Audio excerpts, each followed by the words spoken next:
إن الحمد لله نحمده ونستعينه ونستغفره ونعوذ بالله من شرور أنفسنا ومن سيئات أعمالنا من يهده الله فلا مضل له ومن يضلل فلا هادي له وأشهد أن لا إله إلا الله وحده لا شريك له وأشهد أن محمدًا عبده ورسوله يا أيها الذين آمنوا اتقوا الله حق تقاته ولا تموتن إلا وأنتم مسلمون يا أيها الناس اتقوا ربكم الذي خلقكم من نفس واحدة وخلق منها زوجها وبث منهما رجالا كثيرا ونساء واتقوا الله الذي تساءلون به والأرحام إن الله كان عليكم رقيبا يا أيها الذين آمنوا اتقوا الله وقولوا قولا سديدا يصلح لكم أعمالكم ويغفر لكم ذنوبكم ومن يطع الله ورسوله فقد فاز فوزا عظيما أما بعد فإن خير الحديث كتاب الله وخير الهدي هدي محمد صلى الله عليه وسلم وشر الأمور محدثاتها وكل محدثة بدعة وكل بدعة ضلالة وكل ضلالة في النار أعوذ بالله من الشيطان الرجيم وما كان لمؤمن ولا مؤمنة إذا قضى الله ورسوله أمرا أن يكون لهم الخيرة من أمرهم ومن يعص الله ورسوله فقد ضل ضلالا مبينا وقال النبي المصطفى صلى الله عليه وسلم تركت فيكم شيئين لن تضلوا بعدهما کتاب اللہ و سنتی رواہ الحاکم باسناد صحیح۔ بزرگوں اور دوستو، اللہ سبحانہ و تعالیٰ کی نعمتیں یوں تو ہم پر لا تعداد اور بے شمار ہیں، لیکن ان نعمتوں میں سب سے بڑی نعمت جو اللہ نے انس و جن پر آخری زمانے میں کی ہے وہ یہ کہ اللہ نے انس و جن کی ہدایت کے لیے اپنے سب سے برگزیدہ نبی و رسول امام الانبیاء خاتم النبیین حضرت محمد مصطفیٰ صلی اللہ علیہ وسلم کو ہدایت و رہنمائی کے لیے مبعوث فرمایا، اور آپ نے اللہ کی اس امانت کو جو آپ پر نازل کی گئی تھی قرآن اور حدیث کی شکل میں بغیر کسی کمی اور زیادتی کے اہل دنیا تک پہنچا دیا۔ جو اس دین پر قائم ہے وہ فلاح یاب ہے، عذاب آخرت سے نجات پانے والا ہے، اور جس نے آپ کے دین کو ٹھکرا دیا یا کلمہ تو آپ کو پڑھا لیکن شرکیہ اور بدعیہ عقائد اور اعمال میں لت پت ہے، اللہ اسے توبہ کی توفیق نصیب فرمائے، ورنہ ایسے لوگ خائب اور خاسر ہیں۔ بزرگوں اور دوستو، اللہ نے جو شریعت حضرت محمد صلی اللہ علیہ وسلم پر کتاب و سنت کی شکل میں نازل فرمائی ہے، اس کی 3 اہم خصوصیات ہیں۔ پہلی خصوصیت تو یہ کہ یہ دین آخری دین ہے، قیامت تک کے لیے ہے، کوئی نبی اور رسول، کوئی نئی شریعت، کوئی نئی کتاب نازل ہونے والی اب نہیں۔ جیسا کہ اللہ رب العالمین نے فرمایا ما کان محمد ابا احد من رجالکم ولکن رسول اللہ وخاتم النبیین، محمد صلی اللہ علیہ وسلم تم میں سے کسی مرد کے باپ نہیں ہیں، لیکن وہ اللہ کے رسول اور نبیوں کے سلسلے کو ختم کرنے والے ہیں۔ اللہ نے آپ پر نبوت کا سلسلہ ختم کر دیا ہے۔ نبی کا مقام رسول کے مقابلے میں کمتر ہوتا ہے۔ جب کوئی نبی ہی نہیں آئے گا تو رسول بدرجہ اولا نہیں آئے گا، اور آپ کے دین کی نشر و اشاعت کے لیے آپ کے بعد نبی صلی اللہ علیہ وسلم نے قیامت تک لا تزال طائفۃ امتی علی الحق ظاہرین، میری امت کی ایک جماعت حق پر غالب رہے گی، حق کی طرف لوگوں کو دعوت دیتی رہے گی، کسی ملامت گر کی ملامت کی پرواہ نہیں کرے گی، دین حق کا جھنڈا بلند کرتی رہے گی یہاں تک کہ قیامت قائم ہو جائے۔ تو دین کی دعوت اور اس کی نشر و اشاعت کے لیے ہر زمانے میں اللہ رب العالمین ایک قوم کو، ایک جماعت کو باقی رکھے گا جس کے ذریعے دین کی حفاظت ہوتی رہے۔ دوسری اہم صفت یہ ہے کہ یہ دین، اس کے اندر بڑی عمومیت ہے، یہ انس و جن کے لیے ہے، عرب و عجم کے لیے ہے، کالے گورے کے لیے ہے، پوری دنیا انسانیت اور عالم جن کے لیے۔ یہ کسی خاص طبقے اور خطے کے لیے دین نہیں، وما ارسلناک الا کافۃ للناس بشیرا ونذیرا، تمام ہی انسانوں کے لیے نبی ہم نے آپ کو بشیر و نذیر بنا کر اتارا۔ وما ارسلناک الا رحمۃ للعالمین، عالم کے لیے آپ کو رحمت بنا کر بھیجا ہے۔ اور جنوں کے اسلام لانے کا واقعہ سورہ احقاف میں اور سورۃ الجن کے اندر موجود ہے کہ جنوں کی ایک جماعت آئی اور انہوں نے قرآن سنا اور وہ فوراً مسلمان ہو گئے اور اپنی قوم کو جا کے انہوں نے بشارت دی، یا قومنا اجیبوا داعی اللہ وآمنوا بہ یغفر لکم من ذنوبکم ویجرکم من عذاب علیم۔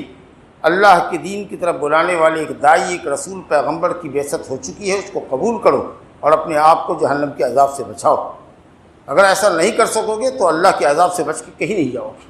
اور سورہ جن ملاحظہ کیجیے، قل اوحی الی انہ استمع نفر من الجن فقالوا انا سمعنا قرآنا عجبا یہدی الی الرشد فآمنا بہ ولن نشرک بربنا احدا۔ تو آپ جن و انس کے رسول ہیں، عرب و عجم کے رسول ہیں، پوری انسانیت کے رسول ہیں، قیامت تک کے رسول۔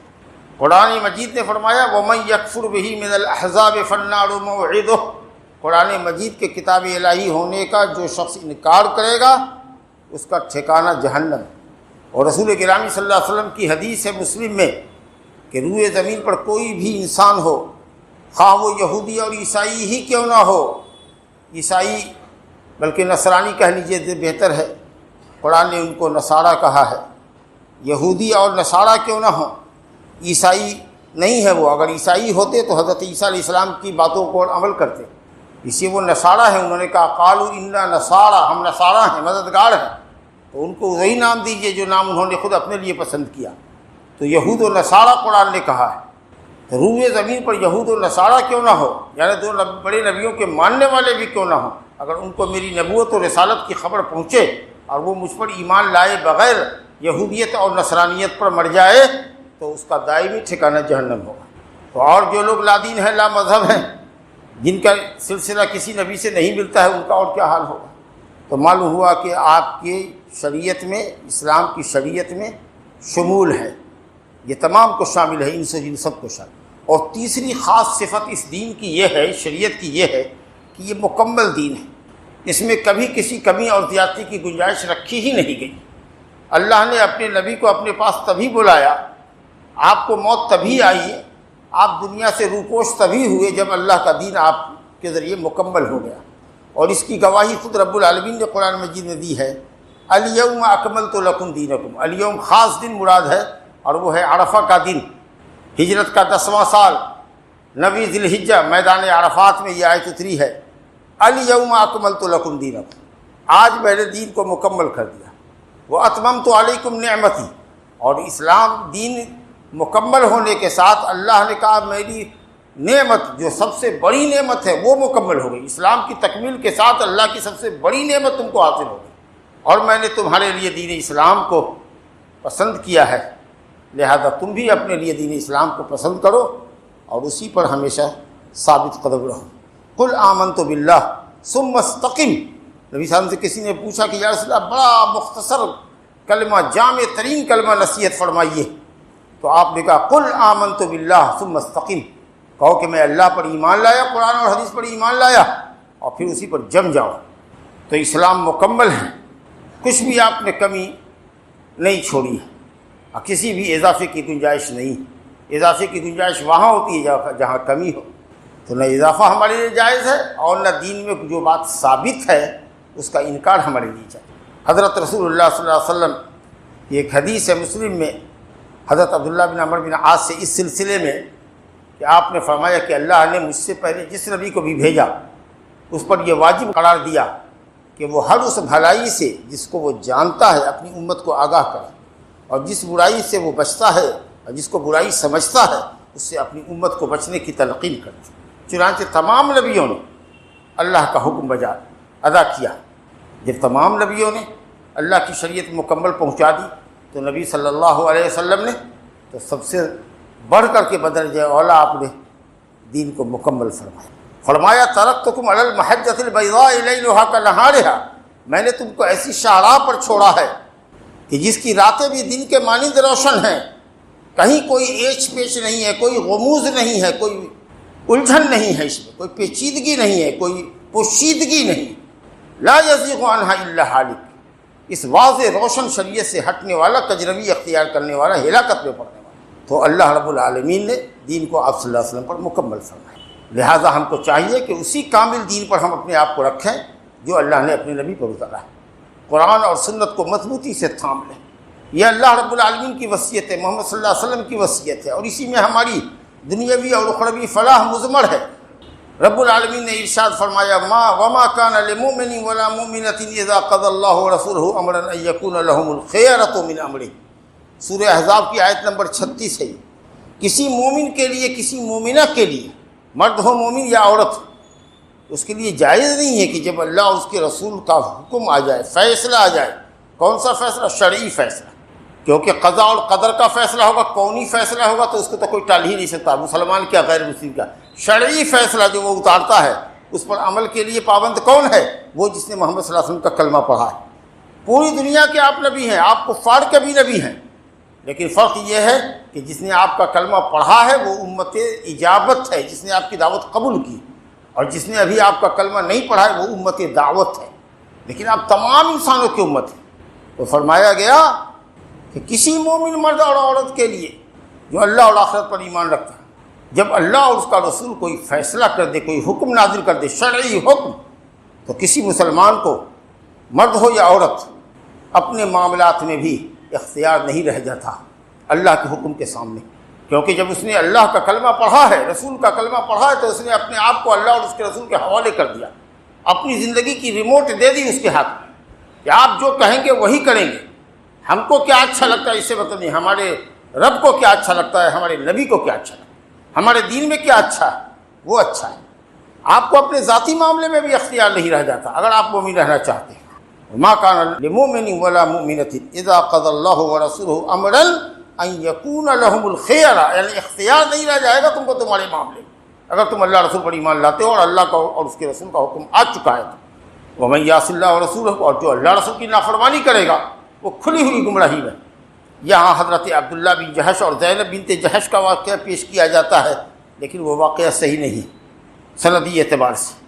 تو اس بات سے ہم کو مطلب نہیں ہے کہ یہ کب آیت اتری، کیا اتری، آیت کا شان نزول معلوم ہوتا ہے تو مفہوم سمجھنے میں آسانی ہوتی ہے، ایمان میں تازگی ہوتی ہے اور بڑے فائدے ہیں۔ لیکن یہ جو واقعہ ہے کہ آپ زید بن حارثہ کا رشتہ لے کے گئے اور گھر والوں نے سمجھا کہ نبی صلی اللہ علیہ وسلم خود اپنا ہی رشتہ پیش کر رہے ہیں، اور جب معلوم یہ ہوا کہ اپنے آزاد کردہ غلام زید بن حارثہ کا رشتہ پیش کر رہے ہیں تو بھویں لٹک گئی، چہرہ لٹک گیا، اتر گیا۔ یہ واقعہ صحیح نہیں۔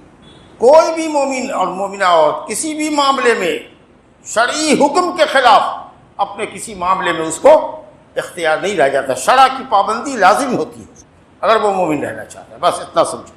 یہی بات اللہ نے دوسرے مقام پر فرمایا فلا وربک لا یؤمنون حتی یحکموک فیما شجر بینہم، الآیہ۔ اے نبی تیرے رب کی قسم، اللہ اپنی ذات کی قسم کھا رہا ہے، ذات مقدسہ کی، کہ وہ مومن نہیں ہو سکتا جو اپنے نزاعی معاملات میں دین کا ہو کہ دنیا کا ہو آپ کو حکم نہ بنائے، شریعت کو حکم نہ بنائے، قرآن و سنت کو حکم نہ بنائے۔ چھوٹا موٹا مسئلہ بھی ہوتا ہے فوراً چلے جاتے ہو کورٹ کچہری، رشوت دیتے ہو، پولیس اور تھانہ کرتے ہو۔ عالموں کو بلاؤ، ان کے سامنے مقدمہ رکھو، جو اللہ رسول کا فیصلہ ہو اس کو چورو چرا بلا چورو چرا قبول کرو، مومن ہوتے۔ ہر مسئلے کا سولوشن ہے آپ کے پاس۔ اور اگر نبی کا فیصلہ نہیں مانتے ہو، ماننا تو بہت دور کی بات ہے، اگر فیصلے کے تئیں دل میں کجی ہے، دل میں تردد ہے، 6-5 کر رہے ہو تو مومن نہیں ہو تم۔ ایسا ایمان نہیں ہے تمہارے پاس جو تم کو جنت میں داخلہ دے دے، دلوا دے، یا جنت میں داخلے کا سبب، اس کو ایمان واجب کہتے ہیں۔ وہ ایمان جو ضروری ہے جنت کے داخلے کے لیے، وہ ایمان تمہارے پاس نہیں ہے۔ گویا تمہارے جنت کے اوپر تالا پڑا ہوا ہے جب تک کہ یہ صفت نہ آ جائے، اور بلا چورو چرا نبی کے فیصلے کو مان نہ لو خوش دلی سے اور امپلیمنٹ نہ کر لو۔ اللہ رسول کا فیصلہ ہے، اس سے بڑھ کے کیا فیصلہ ہو سکتا ہے؟ بظاہر تم سمجھ رہے ہو کہ تمہارا گھاٹا ہے، لیکن فائدہ ہوگا، اللہ رسول کا فیصلہ ہے، اللہ برکت دے گا، ثواب عطا کرے گا، تمہارے مومن ہونے کی گارنٹی ہوگی، سرٹیفکیٹ ہوگی کہ تم نے بلا چرو چرا اللہ رسول کا فیصلہ قبول کیا۔ بہت ہے آیات قرآن مجید میں، وَاعْتَصِمُوا بِحَبْلِ اللَّهِ جَمِيعًا وَلَا تَفَرَّقُوا، اللہ کی جس رسی کو کہا ہے اللہ نے مضبوطی سے تھامو، تفرقہ بازی نہ کرو۔ وہ کیا ہے؟ دین اسلام کی رسی کیا ہے؟ وہ روپ جو اللہ نے لٹکائی ہے ہمارے پکڑنے کے لیے، وہ کیا ہے؟ قرآن اور حدیث۔ یہی تو شریعت اتاری ہے اللہ نے۔ قرآن مجید لفظ اور معنی کے اعتبار سے اللہ کا کلام ہے، حدیث معنی کے اعتبار سے اللہ کا کلام ہے۔ لفظ پیارے رسول کا ہے یا آپ کے صحابہ کرام کا؟ تھیم اور معنی تو اللہ ہی نے اتارا ہے، کیونکہ اللہ نے فرمایا وما ينطق عن الهوى ان هو الا وحی یوحى۔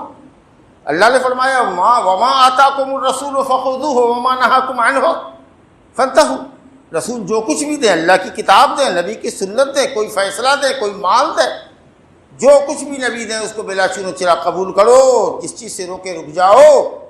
ومن یعص اللہ ورسولہ واتقوا اللہ ان اللہ شدید العقاب۔ اور اللہ سے ڈرو، اگر اللہ اور اس کا رسول کا فیصلہ نہیں مانو گے، رسول کا حکم بلا چون و چرا نہیں مانو گے تو اللہ شدید العقاب ہے۔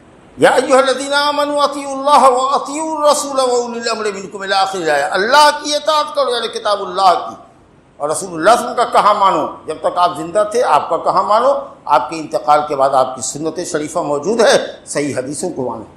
اور جو تم میں علماء ہیں، جو تمہارے حکمراں ہیں، اگر وہ قرآن حدیث کے مطابق کہتے ہیں تو ان کی بھی بات مانو۔ وہ اولو الامر ہیں، علماء حکم دیتے ہیں، مسئلہ بتاتے ہیں، اور گورنمنٹ حکومت جو ہوتی ہے اسلامی حکومت اس کو نافذ کرتی ہے، لیکن ان کی اطاعت مستقل نہیں ہے۔ اگر وہ اللہ اور اس کے رسول کے خلاف فتویٰ دیں گے یا حکومت اللہ اور رسول کے خلاف جانے کے لیے کہے گی تو ہم اس کو نہیں مانیں گے۔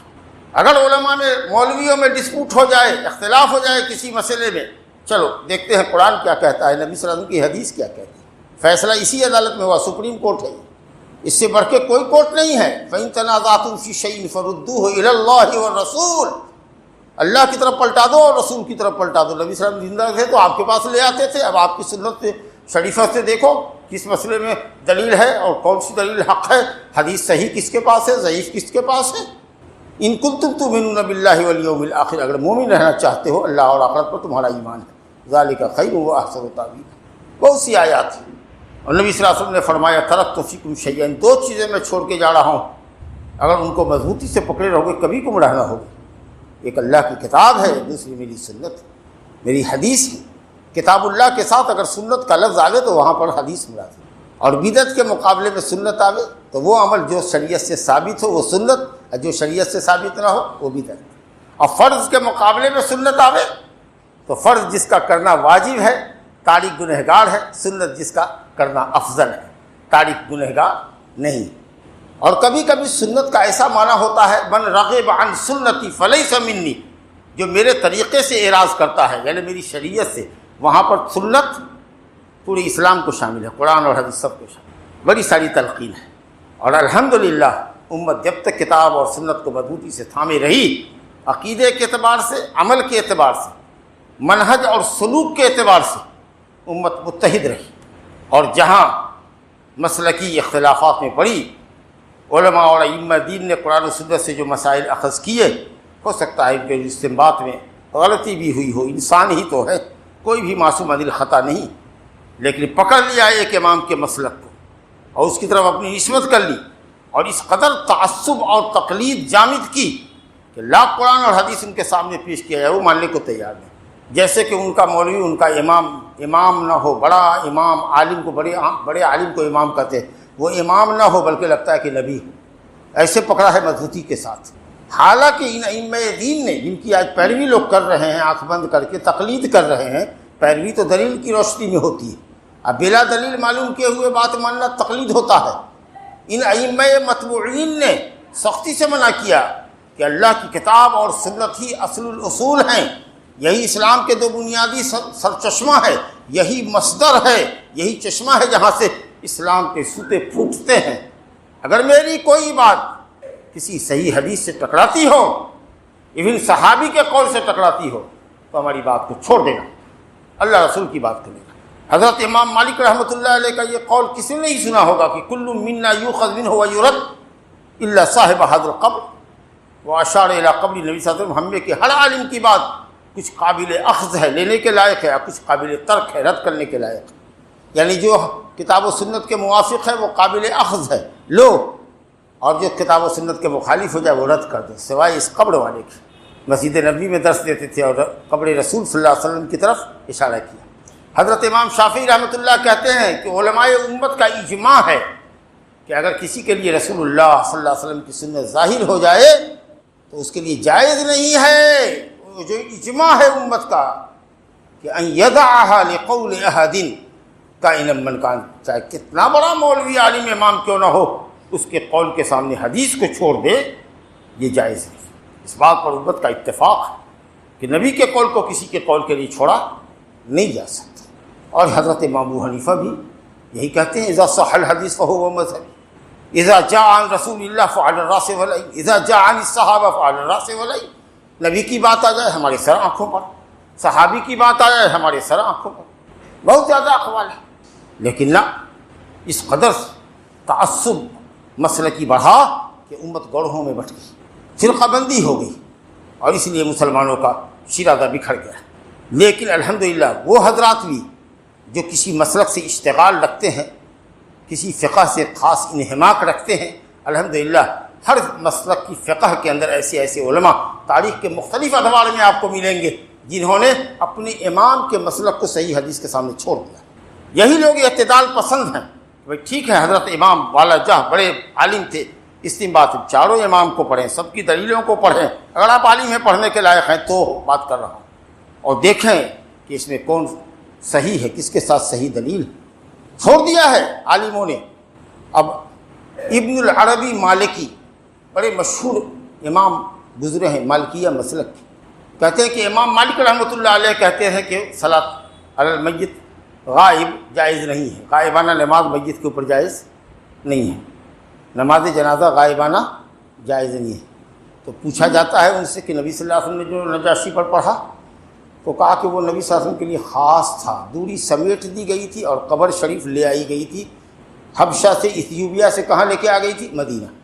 ابن العربی مالکی کہتے ہیں کہ قسم اللہ کی، اللہ اس بات پر قادر ہے اور محمد صلی اللہ علیہ وسلم اس لائق ہیں کہ ان کے لیے یہ معجزہ بھی کر دیا جائے، لیکن یہ صرف خیالی بات کہنے سے ہوگا، جذباتی بات کہنے سے ہوگا، دلیل سے ثابت کیجئے کہ قبر لائی گئی نبی صلی اللہ علیہ وسلم کے سامنے۔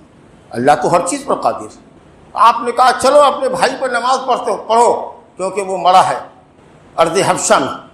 بعض علماء نے کہا جہاں اس کا کوئی جنازہ پڑھنے والا نہیں تھا، صلوا علی صاحبکم صلوا علی اخیکم فانہ مات فی ارض الکفر، آپ کہتے ہیں کہ جنازہ لے آیا گیا آپ کے سامنے، دوری سمیٹ دی گئی ہزاروں میل کی۔ اللہ قادر ہے اور نبی صلی اللہ علیہ وسلم بھی اس عزت کے لائق ہے، لیکن زمانی جمع خرچ سے کام نہیں چلے گا، دلیل دیجیے اس بات کی، اور اگر نہیں دلیل دیتے ہیں تو آپ کو ماننا پڑے گا کہ جنازہ غائبانہ ہے۔ اب یہ الگ بات ہے کہ سب کے لیے ہے یا کسی کے لیے ہے یا صرف ایسے لوگوں کے لیے جنازہ غائبانہ ہے جس کا جنازہ حاضرانہ کسی نے نہ پڑھا ہو، یہ مسئلہ کی اختلاف ہے، اس کو اپنی جگہ رہنے دیجیے۔ ہم صرف یہ کہنا چاہتے ہیں کہ علامہ ابن العربی مالکی کو دیکھیے، اسی طریقے سے اور بھی اسبغ مالکی ہیں، وہ کہتے ہیں کہ امام مالک کہتے ہیں کہ مسافر تیمم کرے گا موزے پر، مسح کرے گا، جو شہر میں ہے حضر میں ہے وہ مسح نہیں کر سکتا، مسافر کے لیے ہے۔ کہا اللہ کے بندے یہ حدیث میں ہے یمسح المقیم یوما ولیلہ، مقیم اپنے گھر میں شہر میں رہنے والا ایک دن ایک رات مسح کرے گا، اور مسافر تین رات مسح کرے گا۔ آپ کہتے ہیں حضر والے کے لیے نہیں ہے، نبی صلی اللہ علیہ وسلم کا قول ثابت ہے تو عمل کے لائق یہی ہے، دوسرا قول لائق نہیں۔ حضرت امام شافعی رحمۃ اللہ علیہ کہتے تھے کہ صلاۃ وسطیٰ فجر کی نماز ہے۔ علماء نے کہا، ان کے مسلک کے علماء نے کہا کہ نہیں، نبی صلی اللہ علیہ وسلم کی حدیث ہے صحیح بخاری کی کہ صلاۃ وسطیٰ عصر کی نماز ہے، فجر اور ظہر دن کی نماز، مغرب اور عشاء رات کی نماز، اور عصر کا جو ہے وقت وہ عشاء ہے، نہ وہ ایسے تو دن میں ہم پڑھتے ہیں، لیکن دو وقت کی نمازیں فجر کی اور ظہر کی دن میں ہوئی، مغرب عشاء رات میں ہوئی، صلاۃ وسطیٰ عصر کی نماز حدیث سے ثابت ہے، اسی شافعی کا قول نہیں لیں گے۔ اللہ اکبر۔ محدث ابن خزیمہ شافعی المسلک تھے، صحیح ابن خزیمہ لکھی ہے، امام کے قول سے زیادہ اور ان کے اصول سے ان کو ہم آہنگی تھی، اس لیے نسبت ہوتی تھی، لیکن جامد نہیں تھے، متعصب نہیں تھے۔ کہتے ہیں کہ حضرت امام شافعی رحمۃ اللہ علیہ کے نزدیک 4 رکعت یا 3 رکعت پڑھنے کی صورت میں پہلے تشہد کے بعد آدمی اٹھے گا تو رفع الیدین نہیں کرے گا، جبکہ اس سلسلے کی حدیث ابن عمر سے بخاری مسلم میں ثابت ہے، لہذا سنت ہے کہ 2 رکعت کے بعد آدمی رفع الیدین کرے، نہ کہ شافعی کا قول نہیں۔ کتنی مثالیں آپ کو تھیں۔ حضرت امام ابو حنیفہ کے شاگردان امام ابو یوسف اور امام محمد نے 1/3 سے زیادہ مسئلے میں امام ابو حنیفہ کا ساتھ چھوڑ دیا۔ کیوں چھوڑا؟ آپ کو زیادہ محبت ہے امام ابو حنیفہ سے ابو یوسف اور امام محمد رحمہ اللہ کے مقابلے میں؟ یہی اعتدال ہے کہ آپ ائمہ کے مسئلہ سے استنباط کیجئے، استفادہ کیجئے ان کے علوم سے، لیکن ان کی ہر بات کو بغیر دلیل معلوم کیے ہوئے قرآن اور حدیث سمجھ کر قبول مت کیجیے۔ یہ ہے کتاب و سنت سے تمسک، مضبوطی کے ساتھ قرآن و حدیث سے چمٹ۔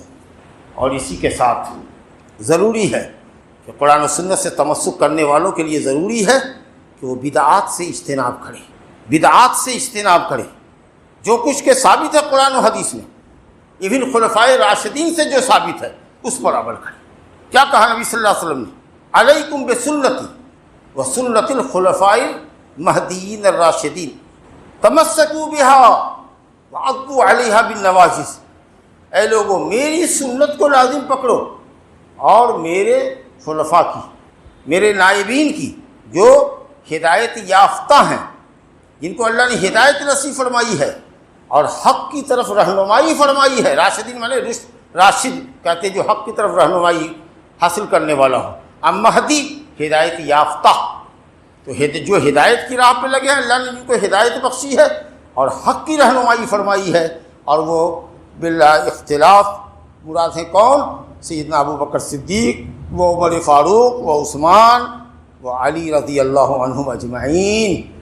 ان چاروں خلفاء کی سنت کو لازم پکڑو، اور جو چیز دین میں کتاب اللہ اور سنت مصطفیٰ سے ثابت نہ ہو اس کو دین میں اضافہ سمجھو۔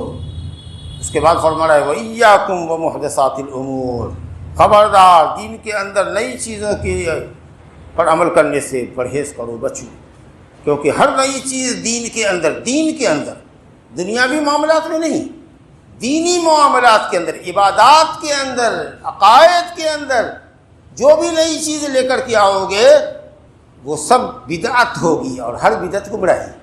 اور حضرت جابر بن عبداللہ کی روایت مسلم میں ہے، جس کو ہم لوگ خطبہ حاجہ میں پڑھتے ہیں، اما بعد فإن خیر الحدیث کتاب اللہ وخیر الہدی ہدی محمد صلی اللہ علیہ وسلم۔ سب سے بہترین کتاب اللہ کی اور سب سے بہتر طریقہ مصطفیٰ صلی اللہ علیہ وسلم کا، اس سے بہتر ہو ہی نہیں سکتا کوئی طریقہ۔ اور اس کے بعد ہی ہے وشر الامور محدثاتها، دین میں علی الاطلاق سب سے بری اور گھٹیا چیز، جس سے بری کوئی چیز ہو نہیں سکتی ہے، وہ دین میں نئی چیزیں ایجاد کرنا ہے۔ اور نئی چیزوں میں سب سے بڑی نئی چیز شرک بھی تو بدعت ہی ہے نا۔ قرآن اور حدیث سے تو توحید ثابت ہے، اور اس کے علاوہ جو ثابت ہے، جو آپ قبروں پہ کرتے ہیں، جو تعزیوں پر کرتے ہیں، جو بتوں کے سامنے کرتے ہیں، یہ تو بدعت آپ نے پیدا کر لی، شیطان نے آپ کے ذریعے کروا دی، یہ کفریہ بدعت ہو گئی۔ کہا کہ سب سے بری چیز دین میں بدعت ہے، ہر بدعت گمراہی ہے، اور ہر گمراہی جہنم میں لے جانے والی۔ تو معلوم ہوا کہ تمام بدعتیں گمراہی ہے۔ کچھ لوگ کہتے ہیں کہ کچھ بدعت حسنہ ہے، کچھ بدعت حسنہ ہے، بدعت حسنہ سنا ہوگا۔ نبی صلی اللہ علیہ وسلم فرمائیں کہ کل بدعت ضلالہ، ہر بدعت گمراہی ہے۔ مولویان کہیں شکم پر بڑا ملا کہ نہ کچھ بدعت اچھی ہے، میلاد ہی تو کرتے ہیں، نبی صلی اللہ علیہ وسلم کی پیدائشی کا دن مناتے ہیں، تقریر ہی تو کرتے ہیں، اور اس میں اگر حلوہ مرنا مل جائے تو آپ کے پیٹ میں کیوں درد ہوتا ہے؟ کچھ نذرانہ مل جائے تو آپ کو کیا تکلیف ہوتی ہے؟ ہم کہتے ہیں ہم کو تکلیف صرف اس بات کی ہے کہ آپ وہ کام کر رہے ہیں جو نبی صلی اللہ علیہ وسلم نے نہیں کیا، جو خلفائے راشدین نے نہیں کیا، جو کسی صحابی نے نہیں کیا، کسی تابعی نے نہیں کیا، کسی امام نے نہیں کیا، 300 سال تک کسی نے نہ کیا۔ 300 سالوں کے اندر جو کتابیں لکھی گئی، قسم اللہ کی ان کتابوں میں ایک جگہ بھی لفظ عید میلاد کا لفظ آپ لا نہیں سکتے، دکھا نہیں سکتے۔ عید و میلاد النبی کا لفظ چیلنج ہے کھلا ہوا۔ یہ کب ہوا ہے؟ 4 صدی ہجری میں، جب مصر پر عبیدی فرقہ جو تھا شیعوں کا، جو اپنے کو فاطمیہ کہتا تھا، اس کے دور میں یہ ہوا ہے، 350 سالوں کے بعد۔ تو اس سے پہلے کی کسی کتاب میں آپ کو میلاد کا لفظ ہی نہیں ملے گا۔ اس کا مطلب یہ کہ آپ جس کام کو نیکی اور بھلائی کا سمجھ رہے ہیں اس سے نبی صلی اللہ علیہ وسلم محروم رہے، صحابہ محروم رہے، ائمہ محروم رہے، اور آپ کو وہ بھلائی سوجھی، تو آپ یہ کہنا چاہ رہے ہیں کہ آپ کا مقام ان سے اونچا ہے۔ تو اسی کو حضرت امام مالک نے کہا من ابتدع فی الاسلام بدعۃ حسنۃ بدعۃ یراھا حسنہ، اگر کوئی دین میں نیا کام کرتا ہے اور اس کو حسنہ کہتا ہے، اچھا کہتا ہے، تو قسم اللہ کی وہ یہ الزام لگاتا ہے کہ محمد صلی اللہ علیہ وسلم نے دین پہنچانے میں خیانت کی ہے، دین چھپا لیا ہے ہم سے۔ جبکہ قرآن یہ کہتا ہے یا ایھا الرسول بلغ ما انزل الیک من ربک وان لم تفعل فما بلغت رسالتہ، اگر ایک بات بھی آپ نے امت سے چھپائی ہے اور چھپایا آپ نے تو سمجھا جائے گا کہ آپ نے اللہ کا دین نہیں پہنچایا۔ سوچیے، اور آپ اتنا بڑا اتہام لگا رہے ہیں۔ بزرگوں اور دوستوں، کوئی بدعت حسنہ نہیں، سب گمراہی ہے۔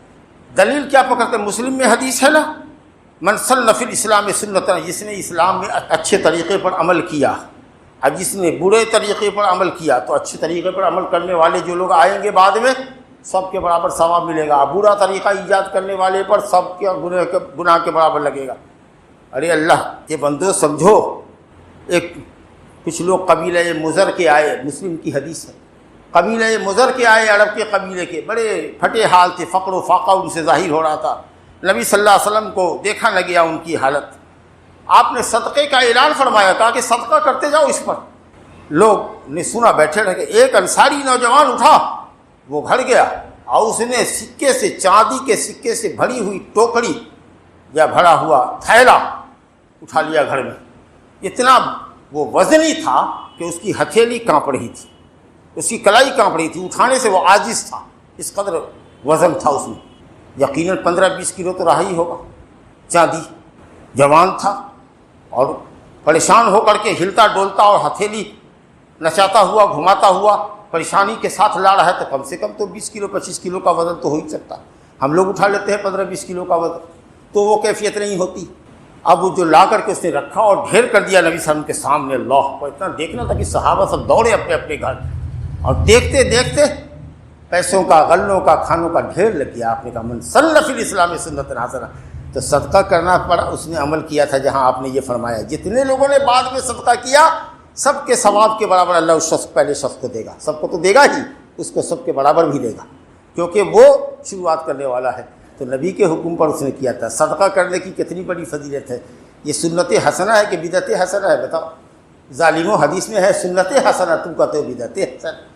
اسی طریقے کوئی سنت ہے کہیں متروک ہے، یہیں پر تھا، مغرب کی نماز کے بعد لوگ سنت نہیں پڑھتے تھے، اذان ہوئی، اب دوسرے لوگوں کی دیکھا دیکھی، دوسرے مسلک والوں کی طرف فوراً اقامت ہو گئی۔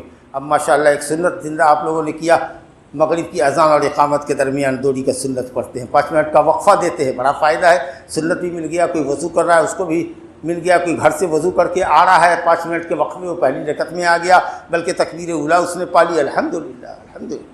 یہ سب دلیلیں ہیں۔ کہتے ہیں حضرت عمر فاروق رضی اللہ عنہ نے جو تراویح باجماعت کروائی اور اس کو کہا کہ یہ اچھی بدعت ہے۔